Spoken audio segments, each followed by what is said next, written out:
Selamat pagi. Kali ini kita akan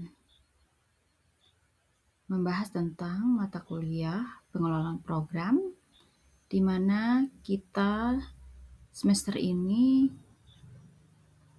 membahas beberapa pokok bahasan tentang mata kuliah pengelolaan program ini. Dan untuk hari ini, secara khusus saya akan membahas tentang kisi-kisi soal UAS untuk mata kuliah pengelolaan program ini ya.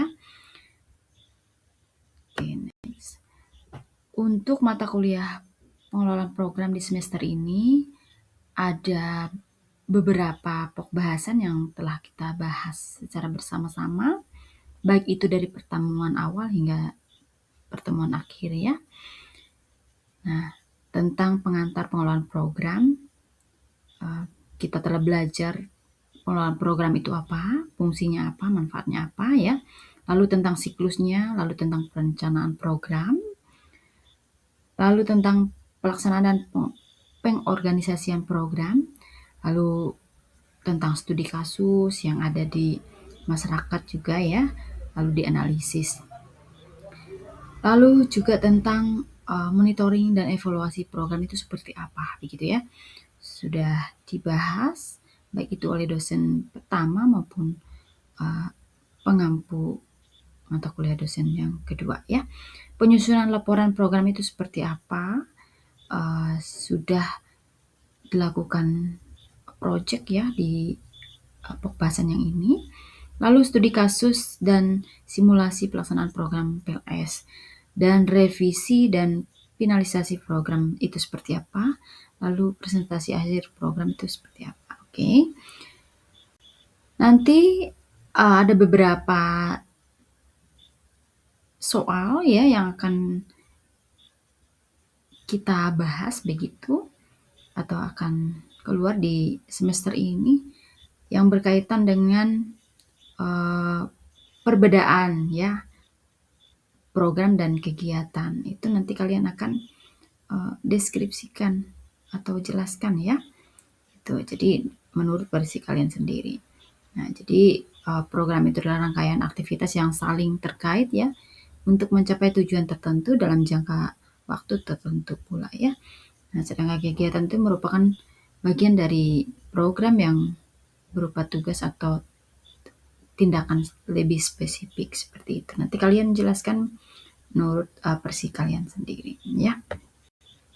Oke, ada beberapa tahapan ya dalam siklus program pendidikan yang utama ya, yang utama.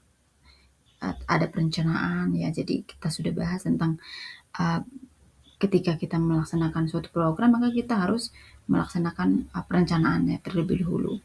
Lalu setelah perencanaan, lalu kita melaksanakan kegiatan tersebut begitu ya. Nah, setelah kegiatan tersebut sudah dilaksanakan, setelah itu kita cek kembali nih, apakah pelaksanaan itu terlaksana dengan baik atau tidak, maka kita akan melaksanakan yang namanya evaluasi ya. Oke, selanjutnya kita juga perlu ya menganalisis kebutuhan yang penting dilakukan sebelum menyusun program perencanaan ya. Jadi karena analisis kebutuhan itu membantu memastikan ya bahwa program dirancang untuk menjawab masalah atau kebutuhan sasaran secara tepat dan efektif ya, seperti itu. Oke, selanjutnya nanti kita akan membahas tentang bagaimana sih tugas ya agar pelaksanaan program itu berjalan efektif gitu ya. Jadi bagaimana sih membagi tugasnya begitu ya, agar pelaksanaan program itu bisa terlaksana secara efektif begitu. Nah, jadi nanti tugas dapat dibagi dengan menetapkan fasilitator sebagai pengarah materi begitu ya, mengelola waktu juga ya, evaluator, sementara peserta dibagi dalam kelompok kerja untuk praktik ya, diskusi dan presentasi. Pembagian tugas mempertimbangkan kompetensi masing-masing juga ya, seperti itu, supaya bisa berjalan dengan lancar ya.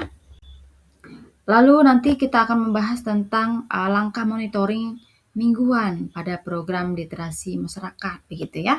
Jadi nanti menentukan indikator monitoring, mengumpulkan data mingguannya, kehadirannya, capaian materinya, partisipasinya seperti apa ya. Lalu kita menganalisis temuan itu apa aja begitu temuan kita begitu ya, dan menyampaikan laporan monitoring kepada penanggung jawab program tersebut seperti itu ya. Oke, selanjutnya kita akan membahas nanti tentang penyusunan laporan akhir program, data apa yang perlu Anda sertakan untuk mengembangkan capaian pelaksanaan. Nah, nanti data yang perlu disertakan itu misalnya jumlah peserta, misalnya tingkat kehadiran capaian kegiatan, misalnya ya, hasil evaluasi dokumentasi kegiatan serta rekomendasinya apa begitu ya setelah dievaluasi begitu. Oke, selanjutnya nanti membahas tentang analisis kemungkinan penyebab kegagalan program pencapaian target. Jadi dalam pembuatan program itu juga dalam pelaksanaannya pasti ada ketidakberhasilan begitu ya. Nah, tugas kita adalah mencari penyebabnya. Kenapa program tersebut tidak berhasil begitu ya. Nah, yang pertama analisis kebutuhan tidak akurat sehingga program tidak relevan. Nah, seperti itu tuh penyebab pertama ya. Lalu sosialisasi program itu kurang efektif misalnya. Jadi ketika dalam sosialisasi itu kurang efektif dalam pelaksanaannya seperti itu ya. Lalu waktu pelaksanaan tidak sesuai dengan jadwal peserta. Jadi kita perlu tahu dulu deh gitu ya. Jadwal peserta itu kira-kira apa begitu ya, sehingga dalam tidak mengganggu pelaksanaan kegiatan atau program kita. Karena orang nggak mungkin hadir ya, karena kalau misalnya ada kesibukan lain. Misalnya di tempat tersebut atau di desa tersebut sedang pelaksanaan sosialisasi kesehatan masyarakat gitu ya. Lalu kita membuat program kita yang lain begitu. Orang pasti akan sebagian hadir ke tempat kegiatan tersebut. Lalu kegiatan kita ini kemungkinan bisa sedikit orangnya begitu. Makanya harus mengetahui terlebih dahulu ya pelaksanaan kegiatan itu tidak bertabrakan nggak dengan kegiatan lain begitu ya. Lalu tidak ada dukungan dari pemangku kepentingan setempat.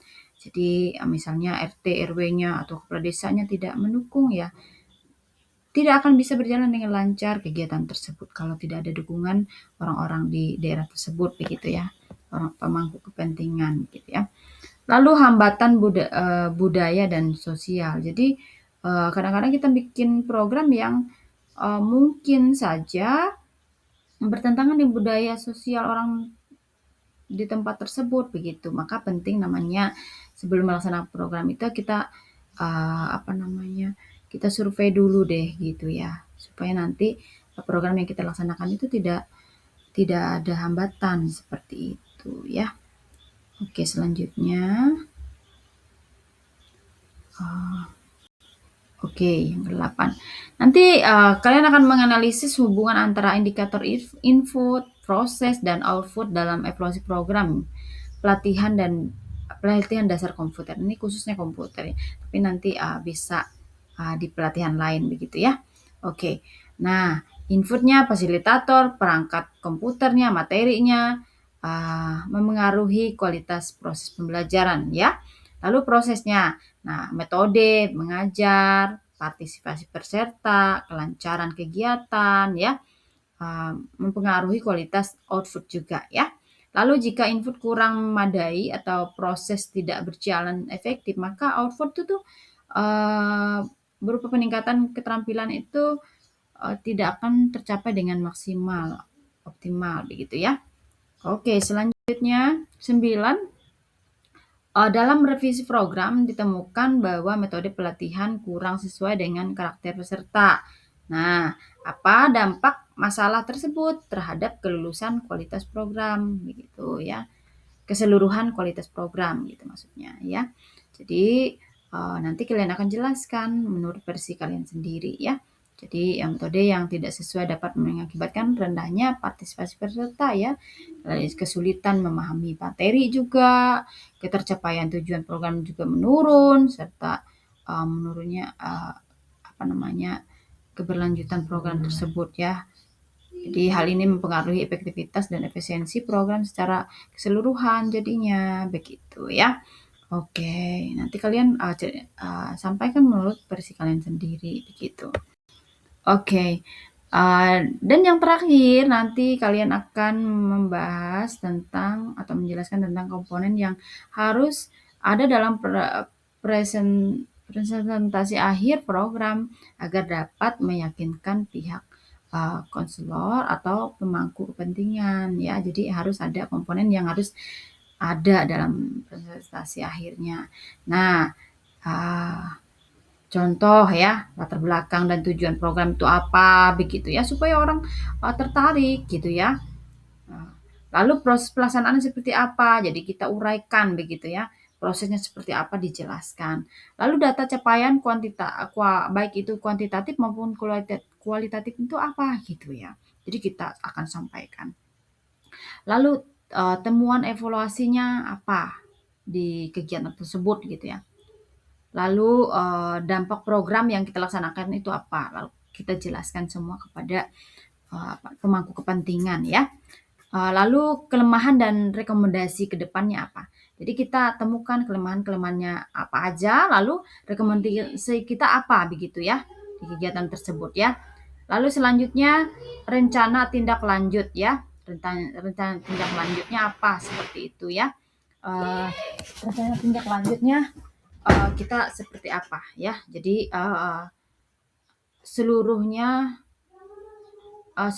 berfungsi untuk menunjukkan transparansi, efektivitas, potensi keberlanjutan program begitu ya. Oke, baik. Demikian untuk kisi-kisi mata kuliah pengelolaan program hari ini. Ibu berharap kalian mempelajari ya supaya kalian memahami dan bisa mempraktikkan. Oke, terima kasih. Sampai bertemu di kegiatan selanjutnya.